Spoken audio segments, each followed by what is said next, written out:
Big Buck Registry's Big Buck Deer Hunting Podcast, episode number 122.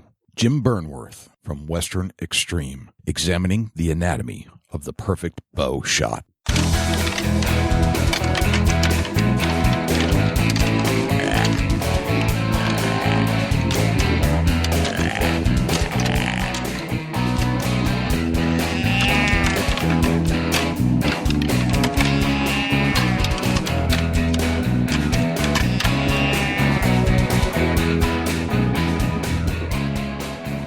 Big Buck Registry is a virtual museum of hunting stories. We preserve a piece of Americana by interviewing and recording hunters about their hunts and experiences from across the country. And who knows, maybe we'll learn a thing or two along the way that'll help us take our hunt to the next level. Hey, this is Steph Brown, the Ohio Huntress. Get ready for another amazing episode with Jay and Dusty on the Big Buck Registry's Big Buck Hunting Podcast. Hey, everybody, this is Stephen Fuller from the Hunting Ground. You are listening to my favorite podcast on the internet, the Big Buck Registry's the Big Buck Deer Hunting Podcast. Hi, this is Jean McFall, finalist of Extreme Huntress from Boise, Idaho.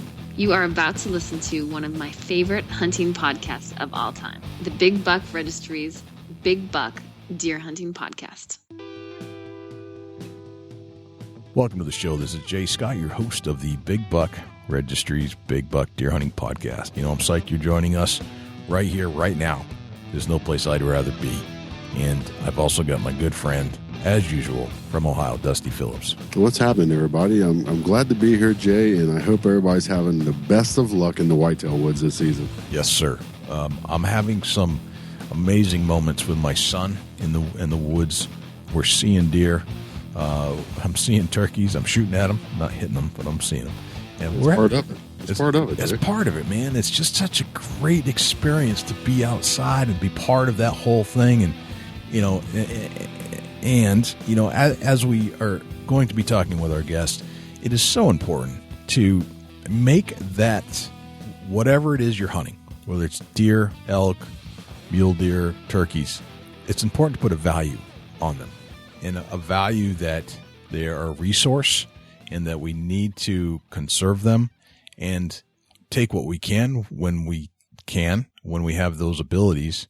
But that is important. These animals are important. And without that, you might as well just kiss the entire species goodbye, because nobody's going to care. Right. It comes from a long history of hunting and what it's come to today. Exactly. So we're kind of transitioning out of some of the archery hunting. But I did ask a friend of ours, Jim Burnworth, who has a TV show on the Outdoor Channel. Yeah, Western Extreme. Western Extreme. He is one of the most technical people I've ever met. And it kind of goes back to his father in being in the digital age, in the TV age of video. He's just super technical in everything he does. So we asked him to join us to kind of break down a few different things. Number one, we wanted to learn more about how he studied the anatomy of the bow shot.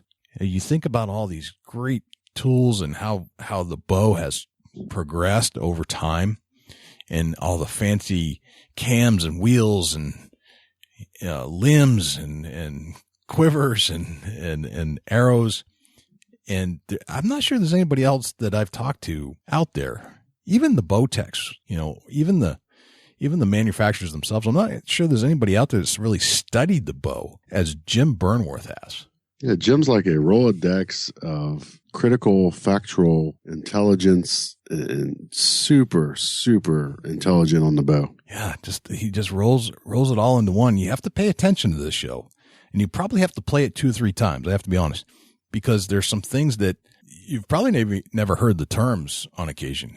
But once you understand what he's saying and you apply it to your life as a archer, it will improve your shot. I guarantee it tenfold, because there are things you're doing today that you can improve upon with the help of Jim Burnworth's insight and his studies. So listen very closely and play it 2 or 3 times and take notes. And then there's all these other things in life that he's studied and has experienced.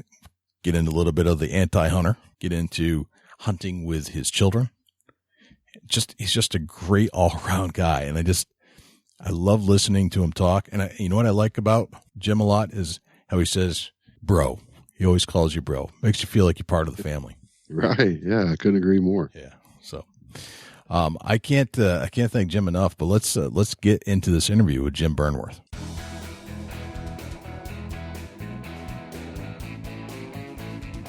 Jim Burnworth, welcome to the Big Buck Registry's Big Buck Deer Hunting Podcast. How are you, my friend? Doing really, really well.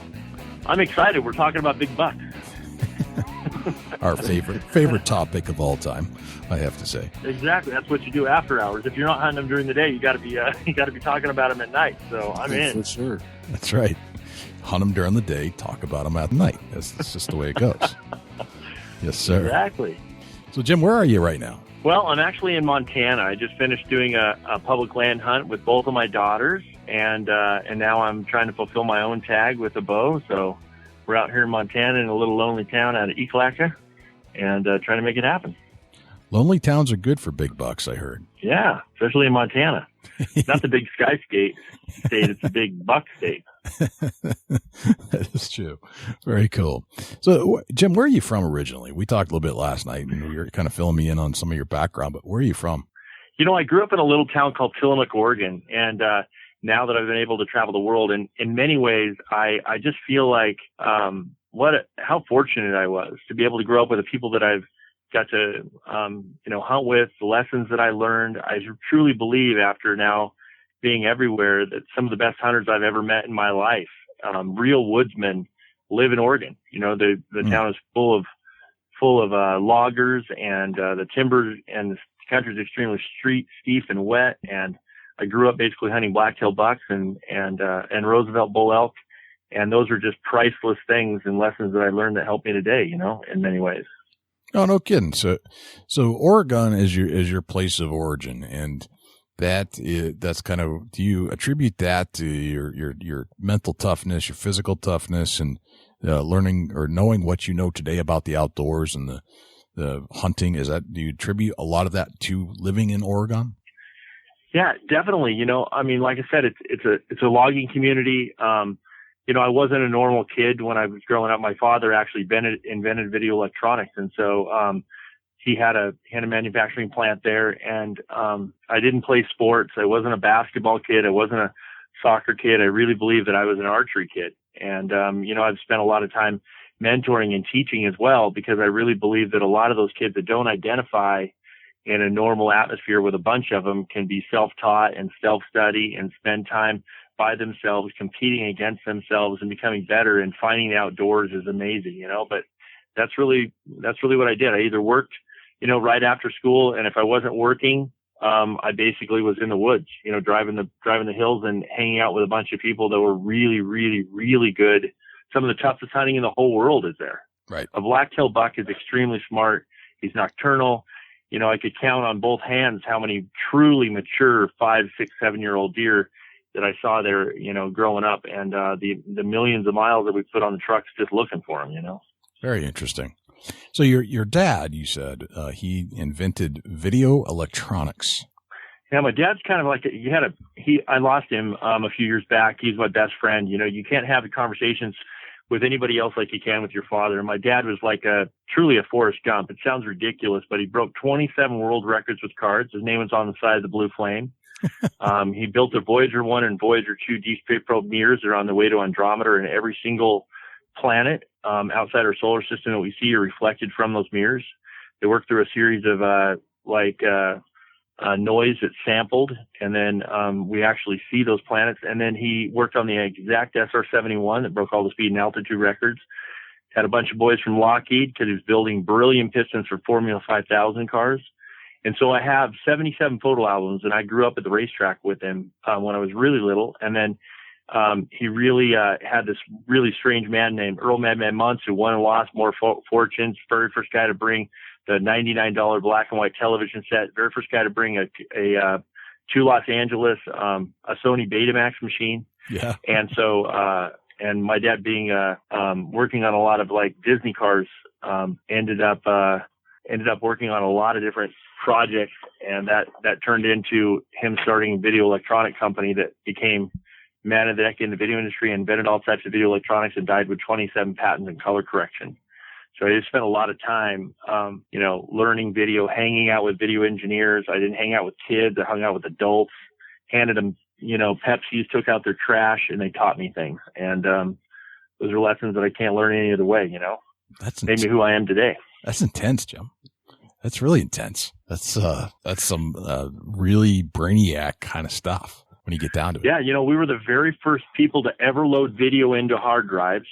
Sony was trying to do it for $550,000. We're using what's called run length encoding. Okay. And I installed myself in Kennebunkport, Maine, Camp David, OEB, exactly the White House building for the President of the United States. What you're almost talking on right now, like the Skype, the very first 354 lines that were proprietary for the President of the United States. So they would do store and forward. And every single day, the President of the United States watches the news feed on what the world is being told. Back in the day, they used to have it on a tape, and they wanted to be able to ship that. And so we would actually record it, and we would ship it over a phone line, decode it, and they would actually watch it. And it was one of the very first, pieces of technology that started the whole internet boom and the way that we, view and process video today. But those are big lessons that I learned and made me think, cool stuff. That's really cool stuff. Super cool. Wow. So when did you? I know it sounds ridiculous. Well, it sounds sci-fi. It's just crazy. I know. But the people were like, my dad literally went around the world and he found people that it literally invented the video industry. I mean, guys that built the very first chroma key, guys built the very first cross point latch that switched A to B. Mike Talent, who invented the very first time-based corrector. I've worked with the very first A to D converter was built by the guy at Linco, Bruce Blair, who lived right up the street from Farnworth, who invented television. And so these are the people that were my mentors and people I got to hang out with, people that no one else would have access to. Their hair stood up. They were smart. They never had a tan in their entire lives, didn't relate to anybody. Very strange, but yet extremely bright. So, yeah. That is fascinating. So when did your dad hunt too, or is that just something that came on your own ground? It's funny because my dad, my elk are my passion in my life, Yeah. and my dad was really funny. He would have like big coats on that he had stuff custom sewn on and big Bowie knives. And he's like, the pictures are hilarious, right? And big Weatherby. And, still my dad died and never killed an elk. In fact, the rumor has it when I was 12 years old, my dad bought me my very first bow when I was 12. And, that year we practiced all year long, and I practiced and they really didn't practice. Well, him and my uncle got up and they went up on top of this hill and they found 3 little spikes, and they went up there and they missed them all. And I begged him. I'm like, Dad, man, if I would have had a chance, I would have hit one of them. Please, bro, let me skip school tomorrow. I really want to go up there and chase an elk. Come on, man. I want my opportunity. He was like, no. And then a couple hours later, he right before I went to bed, he's like, okay, you're going to skip school. You can go at this tomorrow. So the funny part about it is the 3 of us went over the top of the hill, went down over the top, and I looked down, and sure enough, this little spike they had shot at the day before stood up. And I basically pulled the bow back, closed my eyes, pulled the trigger, hoped for the best, shot him right through the liver. The bull went like 30 yards and fell over dead. And then I was legendary because I was basically 13 years old, shot my very first bull elk. And, I found this is something I can do. This is something I'm good at. And back then, we didn't know which side of the string to look on. I mean, there was nobody that you could learn anything from. I only knew 3 bow hunters in our entire town. The hills were ourselves, it's right. And that was the start of something that just became a passion. That first arrow, as Nugent says, the mystical flight of the arrow is contagious. And once you shoot the first one, it just doesn't stop. It keeps rolling. It's part of your life. It's in your DNA. It's who you are. Right. That's true. That's so true. Yeah. Once you take your first shot and it's stuck with you forever. That is amazing. For sure. So you've like your dad studied the digital age, you studied the bow shot, and you've gotten into some pretty technical stuff regarding that. You want to tell us a little bit about your studies? I don't know why. I've always had a technical brain, and so I didn't want to make any more mistakes. I mean, no one on earth has made as many mistakes as I have, and that's from controlling your adrenaline to controlling your breathing to thinking correctly to building a system and a regiment that you follow. I think a lot of weekend warriors just, if they can hit a pie plate at 40 yards, they're in. But I wanted to be able to shoot effectively. I wanted to know my real effective range. I wanted to be able to understand the bow. And by the time I was 15, I had full access to our machine shop. So, I was taking a lot of the early PSE bows. Pete Shepley was one of my absolute heroes. He's probably the only guy that's actually owned a bow company that physically is hunted on the ground, and they were at one time the largest bow company in the world. But I used to try to turn them up with Strataflights. I built a bow myself that was over 400 feet a second that shot a 22.5-inch arrow using stops that we use like string stops now. Yeah. But I looked at the draw force curve. The very first time I looked in Bowhunter and saw a draw force curve and understood it for the first time, I built this bow that went over 400 feet a second. People are still trying to do it today. It sounded like it was dry firing. It had, teardrops on it, but I was building like overdraws on the opposite side of the rest, and they come back and they clear the cables, and I was experimenting with all these forward handle things that I machined. I just was doing all kinds of wacky stuff. And surprisingly, I lived through that, and I didn't hurt myself. Right, but right. I love the archery stuff. So, in the recent years, one of the things I'm amazed at is how the archery industry has just wrapped their arms around me. People have found out, and they've watched the show, and they've seen how I've been able to shoot, and then all of the commercial related stuff in the background from a marketing perspective with our companies. And so, I've done every kind of a high speed test. I think there's only like 3 archers in the world that have done the study that we have to understand how they physically work. And from that, a lot of products, a lot of improvements. And the big thing for me is that I'm for everybody. I want to help everybody. Archery is not about competition. It's not about, with competitiveness, there's growth. And with the more research we do and the more that we know, it's safer, it's more ethical. People are actually making the shots better. The arrow flight is changed. And so, I've been working on a bunch of projects this year, but the stuff that I've learned through high speed photography is unbelievable. And just comparing product to product, never trying to slander anybody, but even secretly calling them and going, dude, I did this test and the results, and this is what I found. So, and I love archery. It's who I am. Gotcha. Can we talk about some of those studies a little bit? Well, let me just talk about this. Like, I know that one of the things that I worked on, although the weight's physically on the string, when you start to draw the bow, it takes the weight. And my personal bow that I just built a Frankenstein on this year has almost 400 pounds of cable tension on it. And when you start to draw the bow, it moves that weight to the control in the bus cable. With a stiff rod and the way that the risers are actually designed, it actually bends the riser. So I used to take a camera at 2,700 frames a second and count at the settling time and watch the riser actually distort.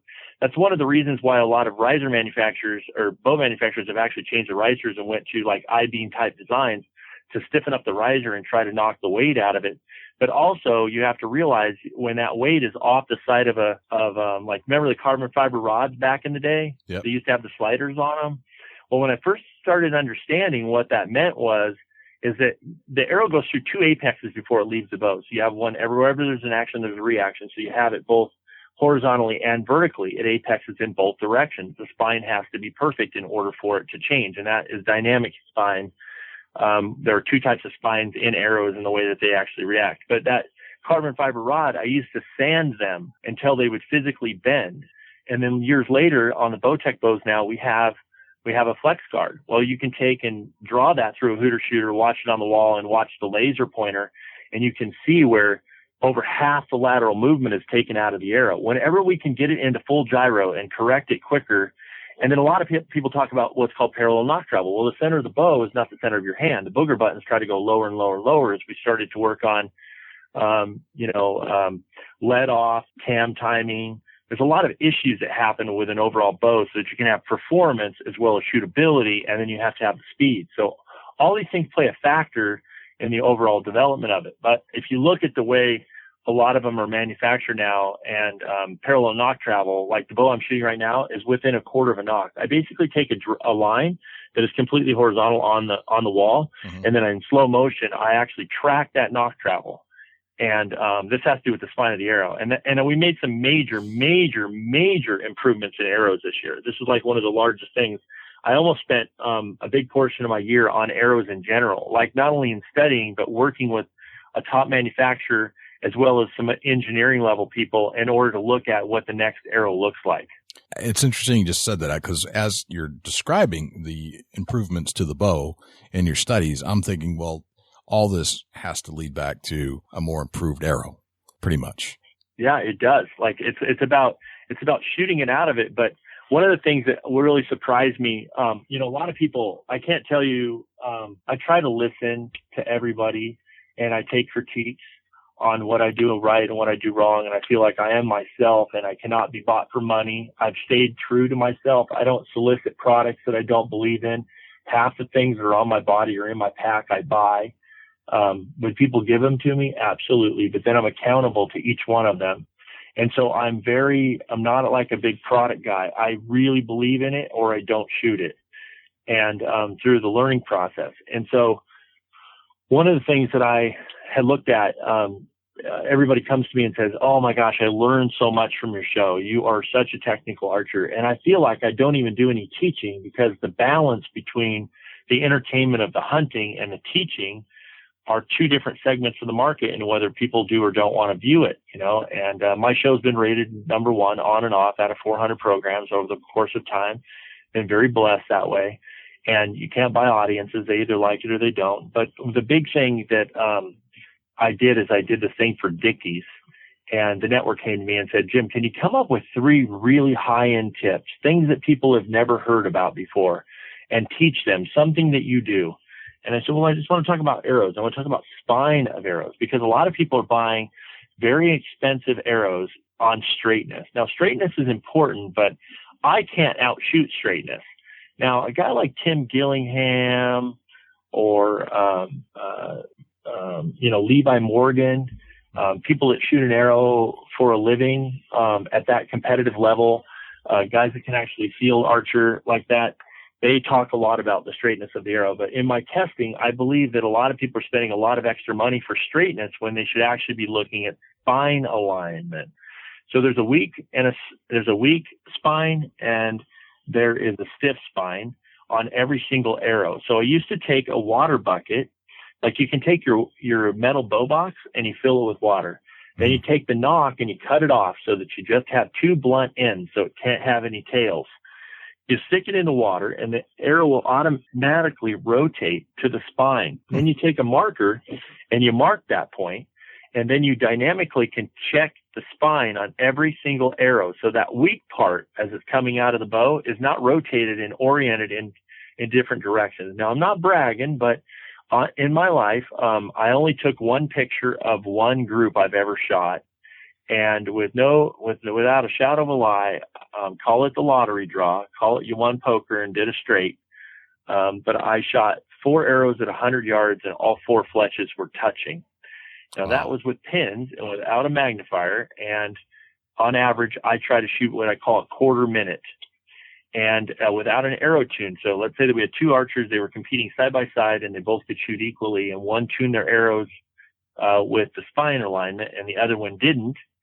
Then in fact, the guy that spine aligned them would win. It's very important though that you cut the arrows and put the insert in there before you actually spine align, because it'll rotate almost 18 degrees. So I'm basically telling you, this is a trick that you can do with any arrow that is carbon made, what's called a pre-preg rolled process, so they don't have any retention in memory. And then I worked with a very, very intelligent man who I really believe has changed an entire company, with Victory Archery, Steve Greenwood.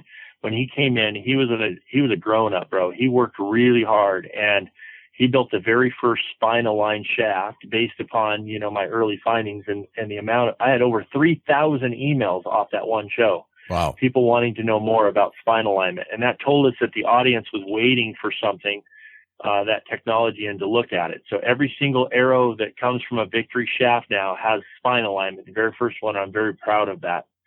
And now there's some more arrow technologies that I can't talk about that I'm under non-disclosure with right now, that we're working on to improve it. But sorry to be long-winded, but this stuff's important. We got to talk about it. That's very important.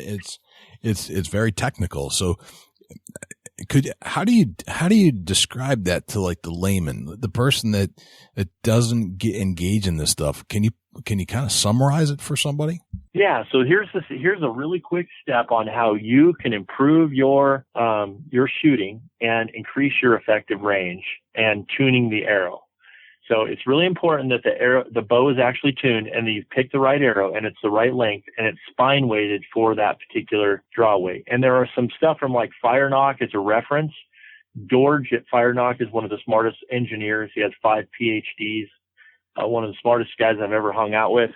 He invented a special machine to be able to do this very simply. But what you basically do is you get your bow box, your metal bow box, fill it full of water so that it's like 3 or 4 inches. You plug both ends of the arrow. You cut it to length and you plug both ends of the arrow so that water cannot trap on both sides. Now, you can't just plug it with a knock on either side because that has tails on it and will affect its rotation. So it's important that those are skinny plugs. You put it in the water and it will float. When it floats, it'll mark the spine directly up. Then take a marker and go ahead and mark that point. And then when you fletch your fletches, you're going to orient that fletch, your cock vein on that line on every one of your 12 dozen. It'll only take a few minutes. And then your arrows are actually spine aligned. Now I can grab them and rotate them and bend them and feel it, but you'd have to have some sensitivity and you have to have some experience to be able to do that. But this is just part of my journey on how to make the perfect arrow. Okay. All right. Very interesting. That's fascinating. So what else have you studied besides the spine alignment and the stiffness of the bows? What else has come across your path that you think is interesting? A few years back, I got ornery and I talked about deflex and reflex risers, and I see a lot of even professional shooters out there that don't really understand the dynamics. And we have what we call fork tuning and what we call a deflex and reflex riser. In fact, when the Bowtech bow came out, the Invasion was a revolutionary bow. It had the 5 attributes on it. It had the tam timing that is actually like a sprocket in a chain in a bicycle. It has a very special like camshaft style or a crankshaft style axle in the bow that costs a lot of money, but it keeps for cam timing and let off. Pretty brilliant how the whole thing works. So it'll shoot the straightest arrow out of any bow made. But deflex and reflex risers has everything to do with hand torque. Hand torque is the one thing that I try to rid myself from. And it's hard to explain here on the podcast, but I'm going to go ahead and see what I can do about it. Okay.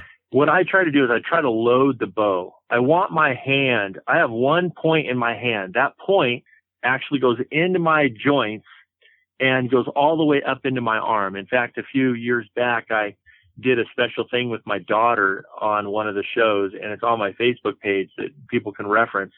But I show you how to properly hold that bow so that you have reference. You can't take the bow handle, and if you pointed right now and you took your other hand and you put it on your knuckle of your thumb, and you tried to put that bow close to your body and then grab the bowstring, and as you start to lift that bow away from your body, you're going to watch your knuckle twist. And so you can't draw it like that. You have to actually have your hand in place, extended, your arm fully extended with pressure from the string before you start to draw that bow so that you're in line. And the deflex and the reflex riser has everything to do with the speed of the bow. And we're not talking about settling times. We're not talking about what I call lock time, which is like if 2 bows went at 360 feet a second.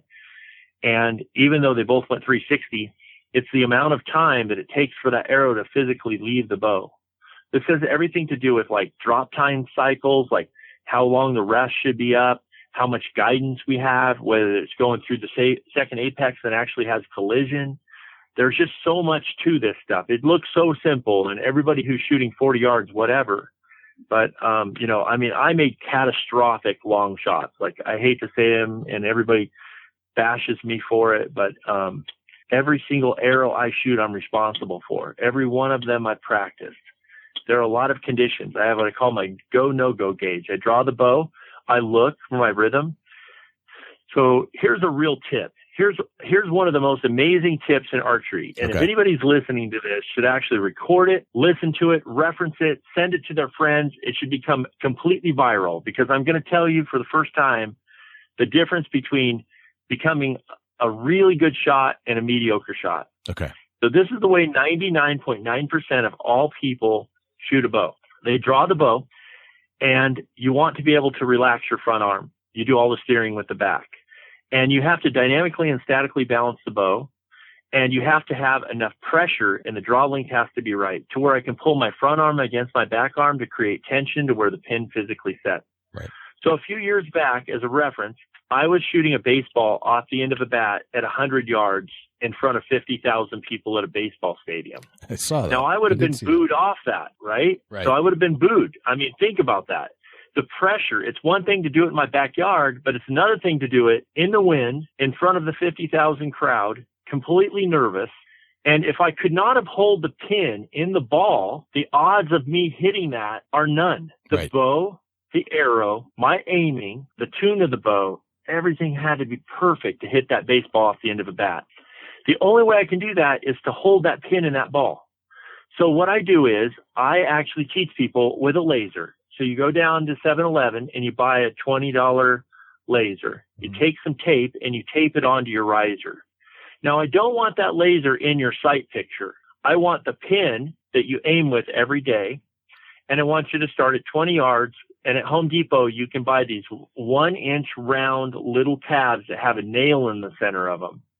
And you go ahead and you put those in the target, okay? Okay. And at 20 yards, your wife, your kids, your spouse, your dad, whatever, takes a little video camera on his phone, and I want him to videotape the sporadicness of that laser hitting above the target, not in your sight picture. Okay. Okay. And all I want you to do is I want you to draw the bow, pull your front arm against your back arm, start to create tension, and see if you can actually hold that pin in that 1-inch round dot. And if you can, and you do your very best, then you would now have the very first day what that laser looked like. And in an average archer's mind, this is the way it looks like. They're like, okay, here it comes. The pin's coming up into the orange dot. It's almost there. And then your mind goes from like aiming to triggering. And then as it starts to float through the spot, you start to get on the trigger. And then when you float through it, you're hoping that your balance and body and what your eye was looking at was aligned when it went off to be able to hit the orange dot. But what if you could actually use that tension between your front and back arm? What if you could actually, you might have a little too much stabilizer weight. You might have had your sight a little too far out because your rest and your sight should be the same distance, fork tuned, in order to have very little hand torque. And then you made your draw length perfect to where you're pulling your front arm against your back arm. And so for 1 week, what you do is you sit at that target starting at 10 yards and you do not fire an arrow, not one. You have to discipline yourself to not fire an arrow. You draw the bow, you hold the pin in that orange dot as best you can. You stop your breathing and then you draw back down when you burn your oxygen, relax, rest, draw back. And 1 week later, you will not believe you go ahead and videotape that laser again and you won't believe how your rhythm has slowed down. It teaches you to micro aim. That's one of the biggest tips I have, and I'm sorry to be long-winded, but that's a good one. I think you had to be long-winded on that one. I think that's important. That might be the best tip we've ever had. Agreed. On this podcast. That's incredible. And you have to be detailed about that one because there's a lot of little points along the way that help you become a better shooter. And if you don't tell it exactly as you did, Jim, we don't get from point A to point B. That's really amazing. And there's one more simple one that I'll just run through really quickly that'll help an average shooter too. What I want everybody to do is I want everybody to grab their release and put it in their hand. I want them to look at the majority of them shoot a claw. Okay. Mm-hmm. A really good reference. I don't shoot for this company, but I think one of the best little releases is called the Little Goose from Scott. It's one of the ones that I start a lot of people on. One of the things I do when they're first starting is I put their thumb behind their neck. But I want you to take the release, whatever caliper release you have, I want you to put it in your hand, and I want you to just watch the claw, and I want you to start to apply pressure on the trigger and watch how much travel you have to add before those claws start to open, okay? And a professional release, like a back hinge release or anything, maybe like harder, anything that like we shoot professional with, it has a snap trigger on it. We have tension sets, and I want to talk about loading the trigger. This is so important. Okay. So everybody, 99% of the people I teach and I look at, their draw lengths are too long, number one. Number two, you have to pick a release before you pick a draw length. This is so important because you can vary over an inch on your draw length depending on how long the release is. So I want you to shorten the release up. And a lot of times it's so short that they have a hard time putting it on the string because they feel like that trigger's too far behind in their palm of their hand. Mm-hmm. But now I want you to know how much pressure it takes. So when you draw the bow, you're going to draw it, you're going to put your finger on it, then you're going to start to relax and you're going to start to aim. I want you to load your finger clear into the far joint of your knuckle with that trigger, and I want you to start to apply pressure, knowing how much it takes for it to go off. The time from when you say, I'm going to trigger, and that your finger actually moves is way too much time to add up. But if you start to preload that trigger and you get it the exact right length, you won't believe the difference in your group sizes. This is another one of the major tips that's really simple that you got to go through to tune that and understand it, and you'll increase your effective range. Okay. Those are some amazing tips. That's just, I'm going to go out and start them tomorrow because I know I'm not, I know I'm not that great a shot. But this stuff is priceless. So Jim, thank you for sharing that information. No problem at all, bud. No problem at all. Let's transition a little bit into the hunt itself. We kind of get in the technical aspects of the bow shot and the anatomy of a bow shot, and that's just blew my mind.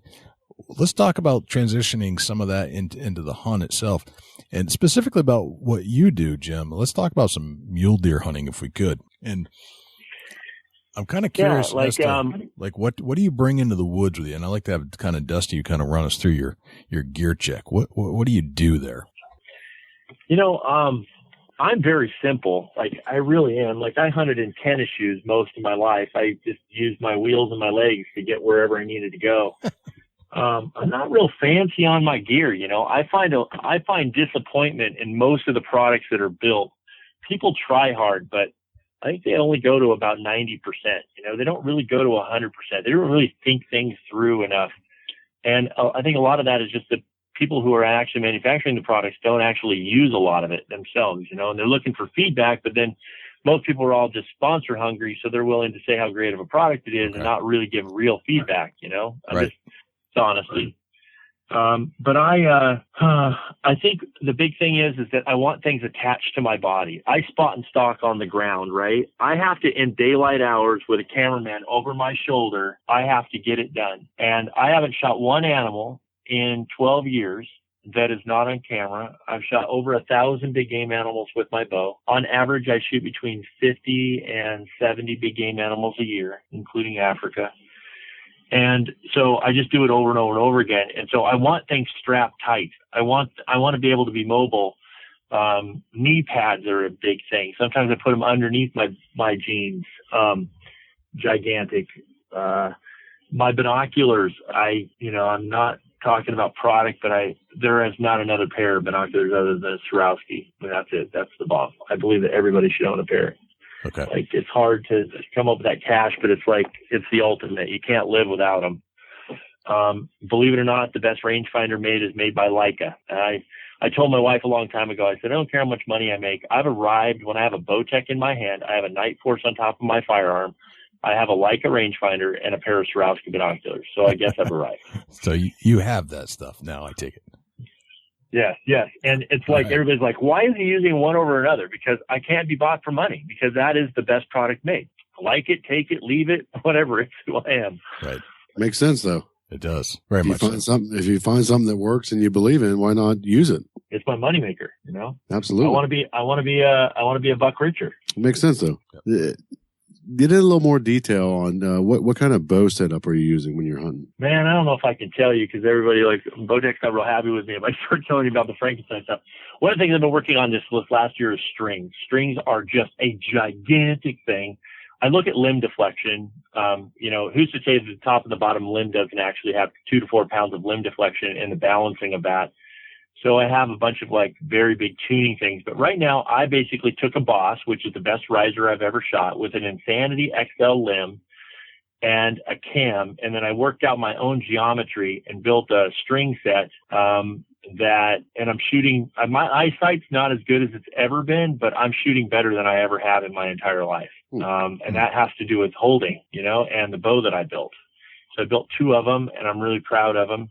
And I'm also using that quivalizer. And Dan Evans had the first stab at probably the most innovative sight ever built. He has a multi-pin that actually has a movable that slides out of the way, and then it has a single pin all built into one sight. Totally innovative, off the chart, cool. And when I'm mule deer hunting, that really helps, because as you're starting to stalk a mule deer buck, and I have some rules everybody says, like, you have way too many rules. I've had many outfitters tell me, you have way too many rules. But I look at animal behavior. Animal behavior is the one thing that separates an animal will do things over and over and over again in the same repeated order. And if you use them to your advantage, it can really help you. So let's just go back out. If we close our eyes and we imagine the ultimate mule deer hunt, it would have to be in Alberta, Canada, in late August, as the bucks still are in velvet and they're laying in the canola fields. Some of the biggest deer in the entire world live in Alberta, Canada. And for the last, literally 8 years, I've taken a buck over 170 inches with my bow. Wow. And I've learned a lot over the years. I've made a lot of mistakes, and I've stalked some just giant bucks. And I don't approach under 40 yards. Now, a mule deer, when he lays down, he actually takes his legs and he blocks his vitals when he's laying in his bed. And when a mule deer buck stands up, he tips his head down, and then his ass comes up, and then his front shoulders come up. And he gives you the perfect amount of opportunity to be able to draw the bow. So if you're under 40 yards, most likely that mule deer buck will freak out when he stands to look at you, and he'll run to 80 or 90, turn around for about 5 seconds, look at you, and then bound off. Okay. A whitetail always jumps from his bed and runs. But if you approach at 40 is a magical number. I have found at 40 yards, if the buck tips his head, stands up, he will, even if he sees you, he will totally stand there and give you the perfect amount of time to be able to shoot him right through the vitals. And that's one of the major tips that I've given a lot of people that have hunted and stalked mule deer, and now I've taken, well over 60 mule deer bucks with my bow. And I just, I've done it over and over and over again, and using the animal behavior just like that, knowing how he's going to react when he stands up, knowing what he's going to do when he stands up, knowing the fact that he'll stand and look before he runs is an important factor. These are all animal behavior things that are simple, that you understand them, you do them enough, and you repeat it, and you have it logically in your brain, you follow the procedure, and you get it done. Gotcha. Interesting. Gotcha. Wow. So Jim, let's transition a little bit from the mule deer to the whitetail. What animal behavior patterns have you noticed in the whitetail that you can use to your advantage? Well, the one thing, more hunts have been blown by wind than any other factor on planet Earth. Wind is the number one factor. So here is the largest whitetail. Everybody's hunted them. It's the number one animal in North America, 27 subspecies. Millions of people buy a tag every single year. Here's the number one tip to shoot out of a tree stand ever. I believe in nosebleed stands. So if and I've hunted with a lot of guys that have shot a lot of big deer, and they say that I'm ridiculous, but it doesn't matter. It's who I am. I'm not going to waste my time, and I want to shoot whatever comes in. So here's the number one tip. You take your hat off and you walk every pinch, every bottle. And if you peripherally can see your stand with your hat off on the ground, that stand is too low or positioned in the wrong spot. Always use some really good cover back. No backlight. You want some green background, what I call the 60% contrast ratio in the back. And then here's your number one tip. You can take a stump burner and you can build a paste out of it. And again, I have this recipe on my Facebook page. And you build this paste, and you have to take a pan, and the pan has to have tall sides because it's extremely hot when you do this. Okay. Then what you do is you go up on an average day with that average wind current that is in your spot. And after you found that right height where you peripherally can't see yourself, you build a smoke bomb, and then you set in your tree stand and you check that smoke bomb, and you'll watch those thermals and what they do. And what it does is it sees whether or not that wind current will ever touch one of the trails that those bucks come in and out of. Picking the tree is the recipe. Shooting the deer is easy. Getting them to come to that spot's easy, but getting them to not wind you and finding the right tree to become a predator is the most difficult part in the whitetail woods, in my opinion. And so that is a major, major thing, looking at those wind currents. An animal might tolerate seeing you. He might tolerate hearing you. He will not tolerate smelling you. That's fascinating. So where have you been all this time, Jim? Yeah, this is amazing. So it sounds like you're just a student of all things outdoors, whitetails, mule deer, anything that has to do with hunting. Sounds like you're just a student of everything in life, for that matter. Do you consider yourself that? I like thinking about stuff. You know, my favorite thing to do on planet Earth. I mean, I'm going to be running around in a freaking wheelchair when I'm 90 trying to kill elk. Like, that's just my thing. Calling elk is my number one thing. I tell everybody that I'm not patient. I look like a giraffe. I sound like an elephant. You know, I'm 6'6". I've had to learn to shoot because I can't stalk with the crap. But the one thing that I can do in life is kill elk. Like, that's my thing. Like, and that's where I get supercharged. Everybody says, do you have any more adrenaline? And I say, no, I don't have adrenaline very often. Only when I'm hunting elephants in Africa, or I'm hunting something dangerous, or one of my kids is doing. But the thing that I get off on, the one thing that I feel like God put in my heart that makes the hunt really successful for me is me shooting the magical triangle, me shooting them in the 12 ring, not the 10, the 12. It's hard to stalk around, be in uneven ground, be in an awkward position, knowing your equipment so well, aiming to the point that nothing will take over your brain other than executing and looking at that shot. So this is how I get off. My right eye, I aim, and I always bubble level with my left.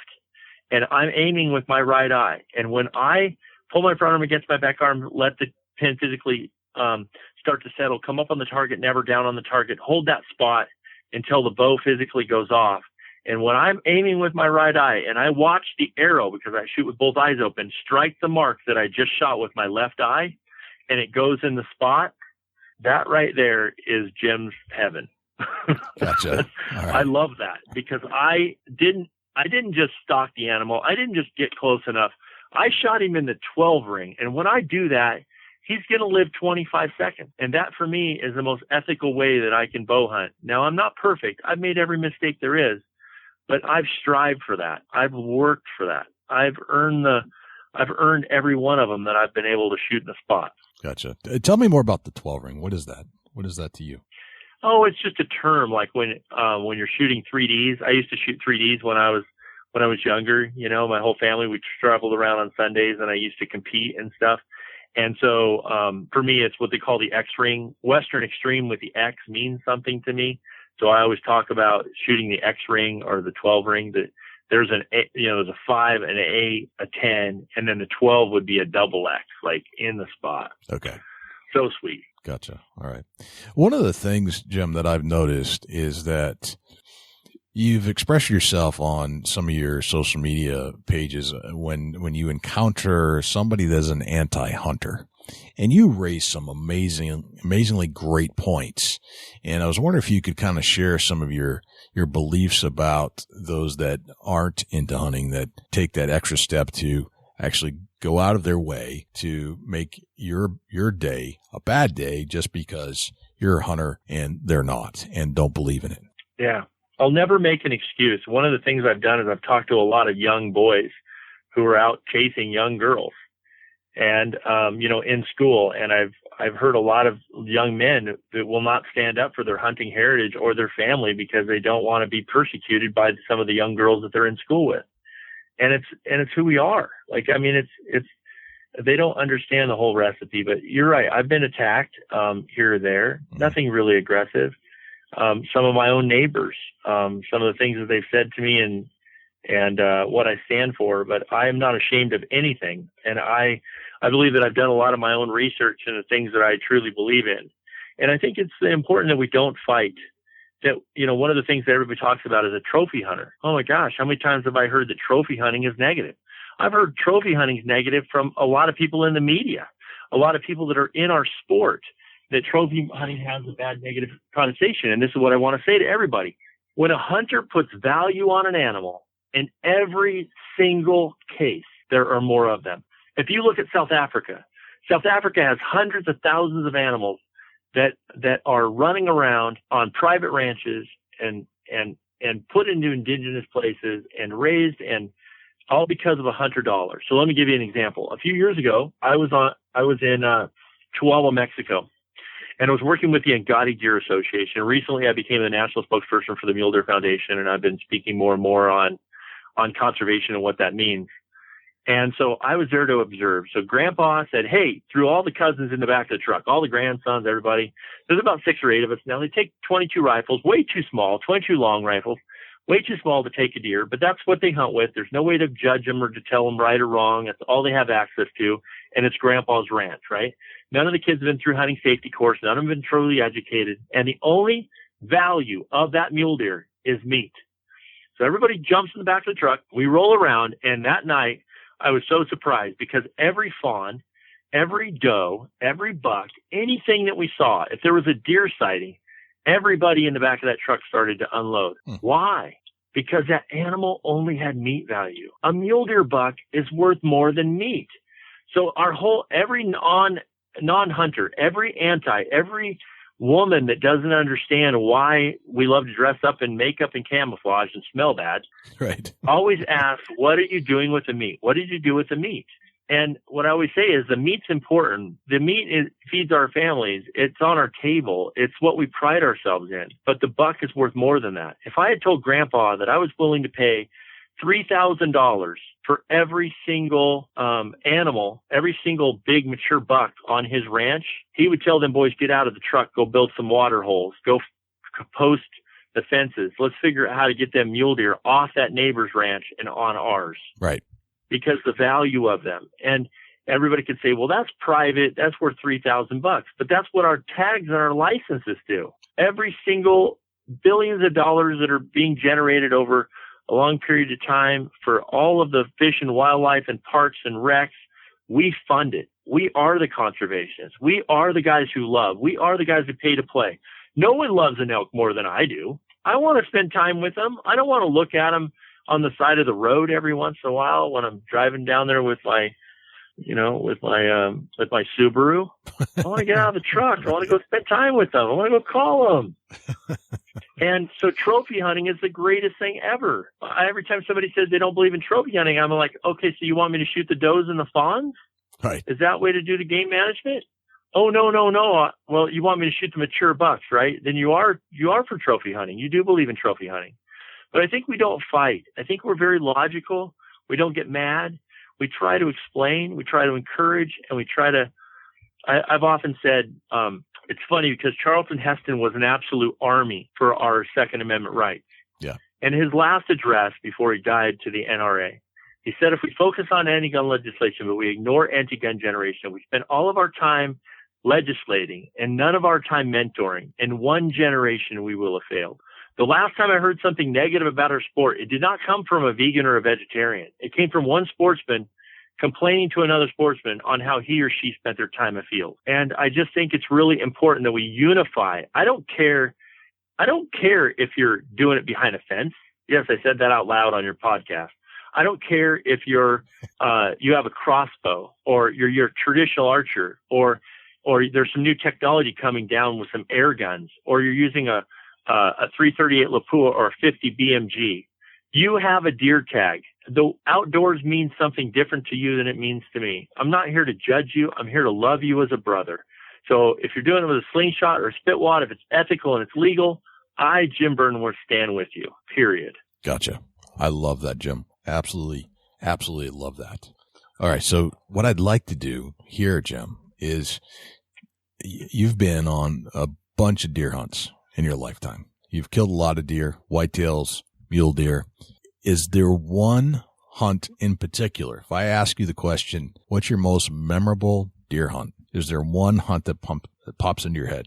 Yeah, there is. There's one. Okay. And even though I've shot a lot of big deer, I was actually out in Eastern Oregon, and it was the very first year I could drive. And I was with my really good friend, Edgar Sanchez, and we had run around, and I had got above these bucks, and I knocked on a door, and brought some Tillamook cheese and asked a farmer and if I could hang out. And he said, nah, I don't care if you go chase them. We ran around there and got on top of them. And I hate to say this, but it was a long time ago, and I was 16 years old. Okay. And I had this buck standing on the side of the hill, and he was slightly downhill, and it was before we had good range finders. We had those 80-20s that used the mirror reflector in a distance to look at the range. And it was longer than the 80-20, and I made a 92-yard shot and shot a deer through the X-ring, and he went down the hill like he'd been shot with a with a 300 Weatherby Magnum.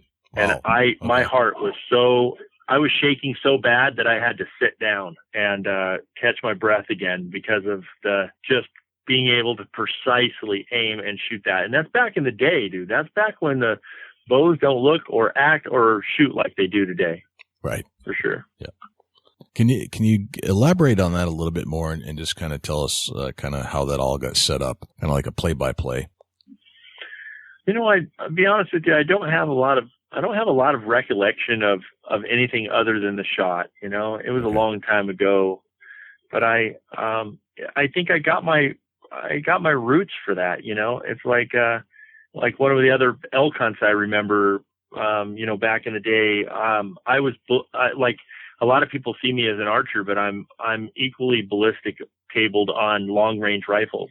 Okay. And my father-in-law was a huge influence in my life, and we grew up in Tillamook, of course, and these hills would be so far across these drainages that there was no way that you could walk around for 2 hours, walk into one green tree where you just saw the bull. He was only out for 13 seconds and he walked back in again. So we would have a shooter and somebody who's watching through the spotting scope, and we would watch where we were hitting, and we shot across these canyons. And so in my early 20s, I bought a Mark IV, and I took the crosshairs out of it. And I started taking glue and thread, and I was building my own reticle post up and down the scope. Yeah. And then I took 2 8-foot pieces of plywood, and I backed them up, and I took my rangefinder, and then they weren't exactly like 500, 600, 700, but they were referenced at those yardages where it fell in. And then I could shoot across those canyons, and it changed my life forever, being able to shoot long range like that. And I look at it now, that's something I should have patented. I mean, oh my gosh, that was a long time ago. And now BDC reticles and everything is based upon very similar technologies. And back then there were mill dots that, 6-foot man that they used for mills. Right.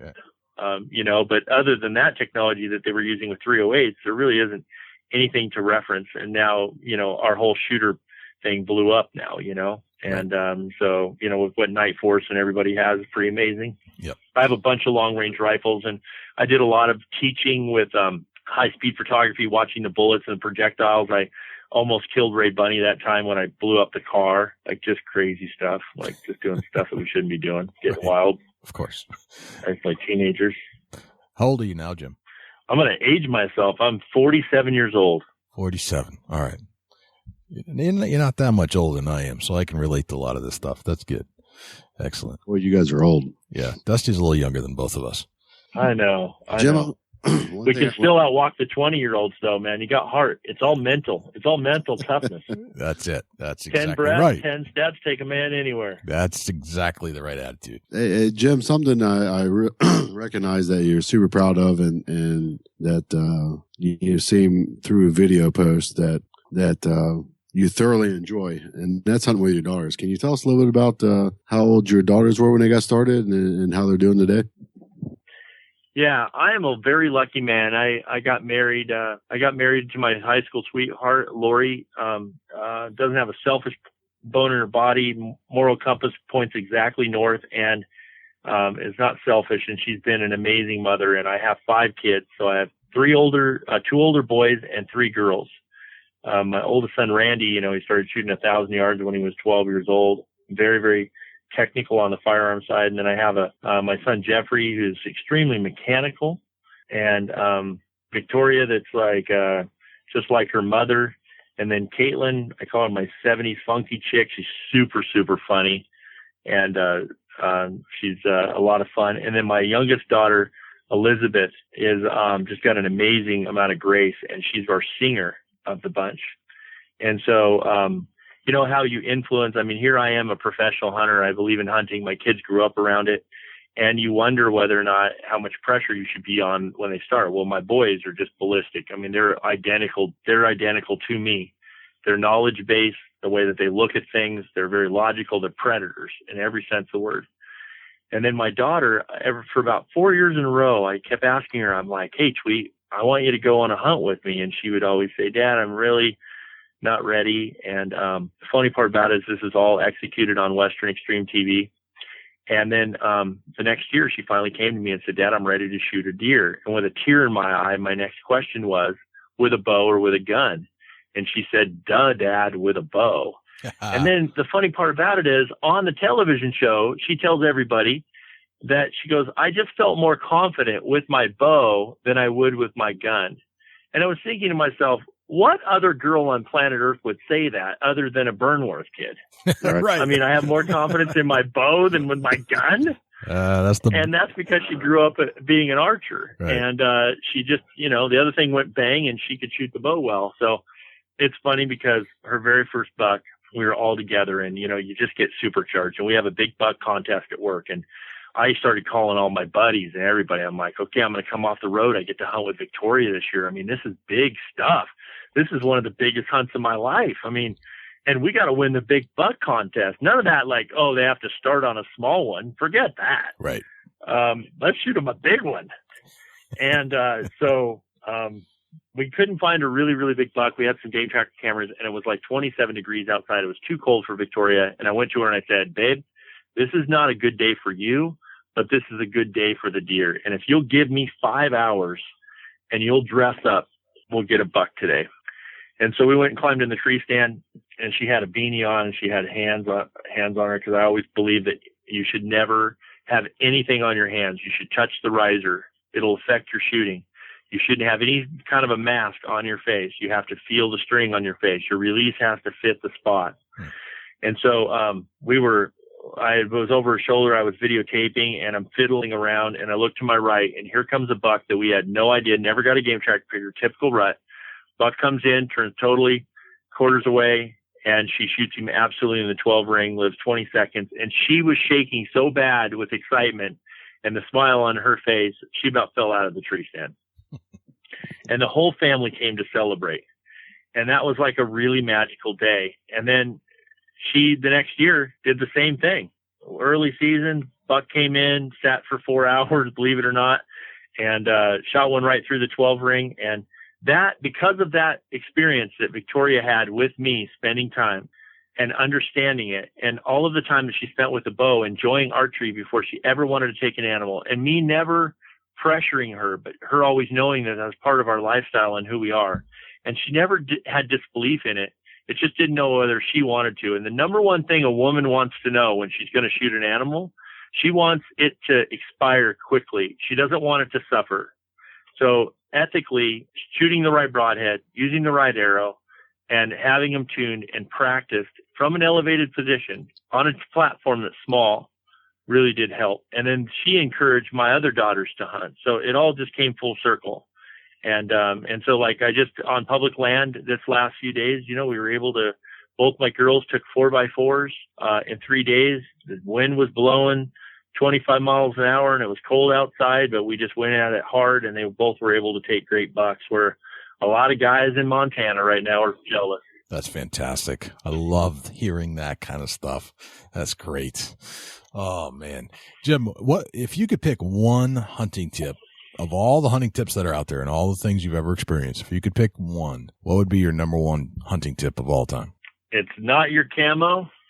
It's not your camo. It's not your boots. It's not the bow. It's not the firearm that you use. The number one thing you have to do is learn and contend with the wind. It's the one thing that'll screw you up. Okay. You hunt the wind and it'll help you all the way around. You have to pay attention to it. There is no shortcuts when it comes to wind. Awesome. Love it. All right. So we all have these things in our packs that are good luck charms. They're pacifiers, I guess, in some sense. And you feel naked if you left it in your truck before you walked into the field. What's that one item you have to have with you other than your firearm or weapon that makes you feel comfortable when you're hunting?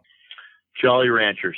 Jolly Ranchers. Interesting. 100%, bro. 100%. Jolly Ranchers are a reward system in camp with me.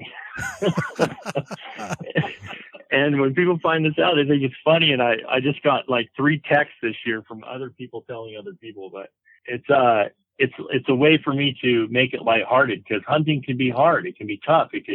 But a few of my friends, like Josh Clough from HS Precision that I hunt out in South Dakota, he reminds me every year that hunting is not about what you shoot. It's about having fun with your friends, reminding me to laugh. And so my Jolly Ranchers, I reward people with, and each one of them has a color code and a value. And so, whenever I'm around somebody, so if you get a blueberry, the blue, number 5, yep, you did not do a good job. And if you got a watermelon, you're an ace. You found the buck that we're going to pursue. But, that's funny. It may be something that I use as a joke, and it lightens everybody up, and it becomes a gag in a hunt every week. And it's probably an old joke, but it is my joke, and it's something I enjoy. And I love Jolly Ranchers. I always have. I love chewing on stuff. Oh, that's fantastic. I love that. It's the first time I've heard that on this show. All right. So if you could, as the Jim Burnworth of today, the 47-year-old Jim Burnworth, if you could give a tip to the 20-year-old Jim Burnworth, what would you say to him? This might be a little long-winded, but I have to tell you this one thing. I really believe that we look around and all of us are searching for what God intended in our lives. I feel like I'm the lucky one. I'm the guy that got to do what it is I love to do. My heart has been filled. I've had an extraordinary family. I've had an extraordinary ride. I've had extraordinary people in my life. And I've got to work on 13 feature films in my lifetime as well. Mm-hmm. Back when we used to own the big video facilities. And there's a movie called Simon Birch. And it's a little movie about a little boy that was deformed. And it's a story of faith. And he just knows beyond a shadow of a doubt that God designed him for this amazing purpose, this one thing that makes him who he is. And I think we all search in our whole lives. There's so many people that are 40 and 50 years old that search their entire lives and never truly find what it is they're designed to do. And on our deathbed, we look up and we go, is that it? Did we fulfill our destiny? What was really important? What were the 3 or 4 things that are really, really magical? It's like Bob Beamon, something as simple as jumping. He runs as fast as he can. He cuts a line. He jumps in the air. He lands. He turns around as a flashbulb captures this one moment. Right.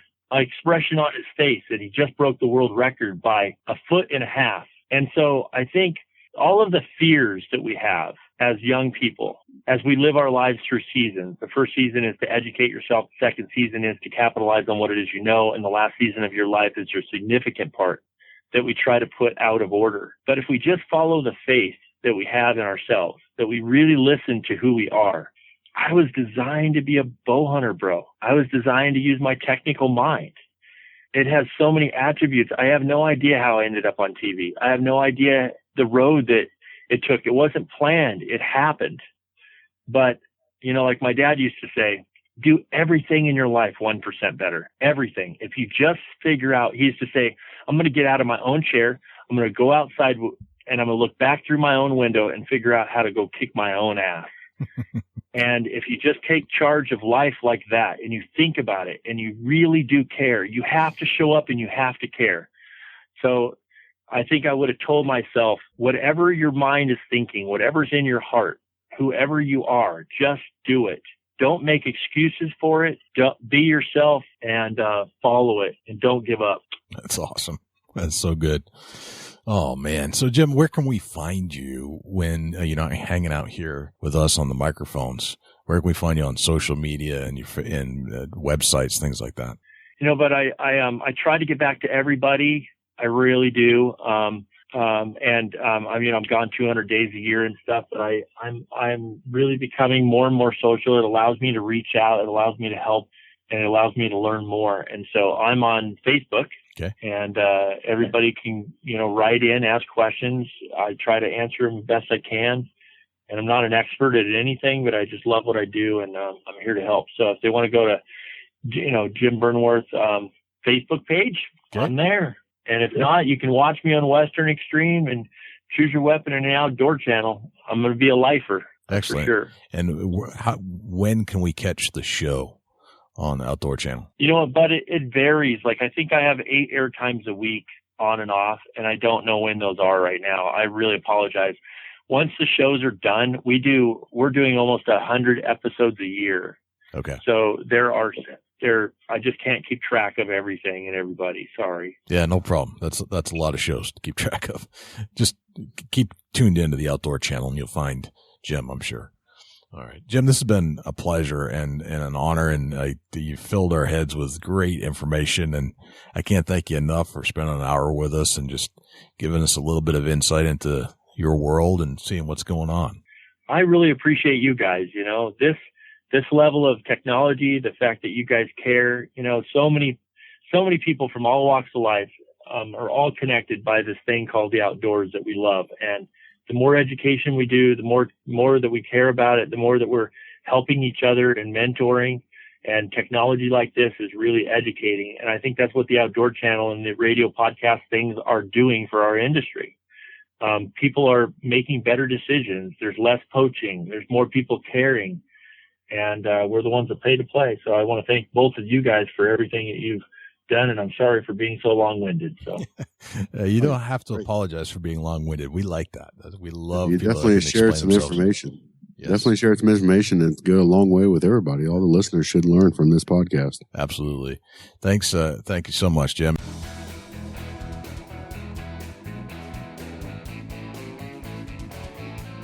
How about that, Dusty? Oh man, that was phenomenal. Really, that's probably one of the most technical podcasts that we've ever been involved with, Jay. Hands down. I think he actually provided probably some of the best tips we've ever heard on the Big Buck podcast. Yeah, I have to go back and listen myself. I have to go back and listen to this show a few times just to make sure I got it right. I think that if you take the information Jim passed along to you, you are going to change the way you shoot. Yes, it will change your archery life for sure. It's going to perfect you in such a way that you're going to be an unbelievable shot. Yes. And wow. I could certainly use that because I'm more or less one of those weekend bow shooters. I mean, I shoot in the backyard and I have fun, and I'm not a bad shot when I'm shooting at a immobile target, on the down on the archery range. But put me in real life, yeah, I've killed some deer with my bow and stuff like that. But I think I'm going to be a better bow hunter if I apply the things that Jim is talking about in this show. Oh, yeah, I couldn't agree with you more. I don't know how you follow this, Dusty, and you've done a pretty good job. But how do you follow that with the Chubby Tines tip of the week? I'm going to talk a little bit about getting discouraged. Whitetail hunting is a mental game. It's so mental that it will literally force you into quitting hunting for the season. You're going to make mistakes, Jay. You're going to mess up and you're going to screw up, and you're going to have times that you're like, man, if I just done this one little thing different, I would have been successful. Right. But along the way, it's educating you, and it's making you step your game up just 1, 2, 3 notches. And that's something that I can't stress and embed enough, that don't get discouraged if you make a mistake in the whitetail woods. That's why we're hunters. That's why we go out there. For one, we relax and enjoy the outdoors. But along the way, we learn how to be better hunters every time we go and sit in the stand. Seed time is you can't buy it, and you can't purchase information that you learn by being in your tree stand seat. But along the way, there's going to be ups and downs, and that's part of it. And I'm here to tell you that I've been in my lowest lows and I've been in my highest highs in the whitetail woods. But if you stick with it and you take all the knowledge that the whitetail or any animal that you're hunting, it has to offer you, just by watching them, you embed all this knowledge of their habits and the way they react to different things and how they travel, and all that information absorbs in, and you become the sponge. That discouragement is now an educational process. You no longer get that discouragement. So, bear with it. You're going to get down. You're going to get out and you're going to say, I don't want to go hunting anymore. It's going to happen. Yeah. But just remember that at that point, get educated by either your mistake, your mess up, or your mishap, or your miss shot. Educate yourself on what you did wrong. And the next time that you're in that situation, you know what to do. You know how to handle it. You know what to do to make it right. Yeah. And from that point on, once you get that mental game on, that it's just an educational process. If you screw up or mess up or miss or whatever happens, if you think about it in a different way, that mental discouragement goes away. And it takes a couple years. Right. It's not going to happen the first 3 or 4 years. You may spend 10 years in the woods before you finally get confident enough to learn from your mental mistakes.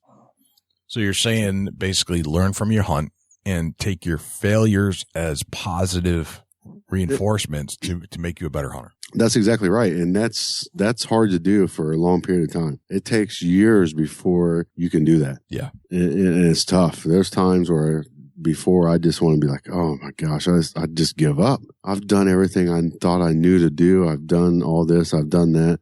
I've set this up right. I've learned. I've listened.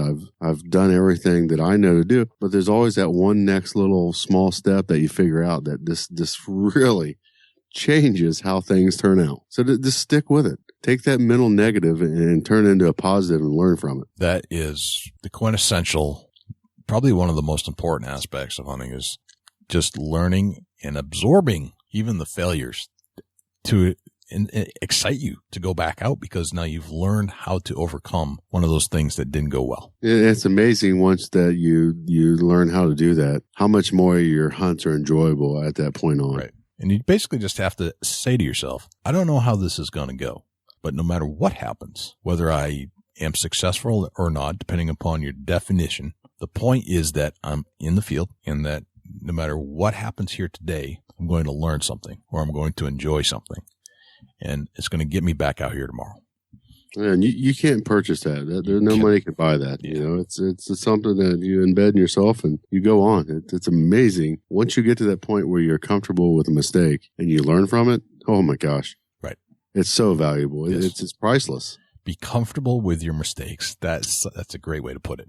Awesome. Yeah, man. And I think that after hearing Jim, I had to come up with a great tip of the week, and I hope I did well. I think you did. My friend, my bro, you did well. So, Dusty, where can we find you when you're not hanging out here with me? Facebook. Well, right now you can find me in the Treestand in the Whitetail woods here in Ohio. But if we can find you, you know, because you keep it pretty tight. Right. You know, we can. I'm not sure I can see with all your camo and keep it kind of tight-lipped. So I have to ask your wife where you hunt. But other than that, she sure knows how to tell too. It's crazy. Man, you'd have thought you'd have put $1,000 in front of her, but really you didn't put nothing in front of her. She just talks. You just ask. Facebook.com/Chubby Tines Outdoors, Facebook.com/Chubby Gobbler. You can look me up on Instagram @Chasing Antler. Shoot me a follow and I'll follow you back. And, you kind of get in a little bit of my personal life. I'm not real active on Instagram, but I do post a few interesting things here and there. Jay, where can we find you when you're not in the woods chasing after the New Hampshire whitetail or on the mic? Well, best place to reach out to me is jay@bigbuckregistry.com. That's our email address. You can check us out on Facebook, facebook.com/bigbuckregistry. And if you'd like to get one of your most recent kills featured on our Facebook page in front of our 175,000 followers, all you have to do is go to bigbuckregistry.com/mybuck, and all the instructions will be there for what we require to have your buck featured on our Facebook page. You can also find us on Twitter, twitter.com/bigbuckregistry. If you're in the middle of a hunt and you shoot a big deer and you'd like to call in your excitement, give us a call at 724-613-2825. And if you are an iTunes user or an Apple user, please give us a review about this show by doing a search for Big Buck Registry. And if you would please, if you've listened to this show on an iDevice, hit that subscribe button right there. And let us know that you like this show because you pushed the subscribe button. Oh, man, I think that's a wrap. Big buck, everywhere a big buck. Love that. I'm Jay Scott. And I'm Dusty Phillips. This is the Big Buck Registry's Big Buck Deer Hunting Podcast. We'll see you next week. Can't wait.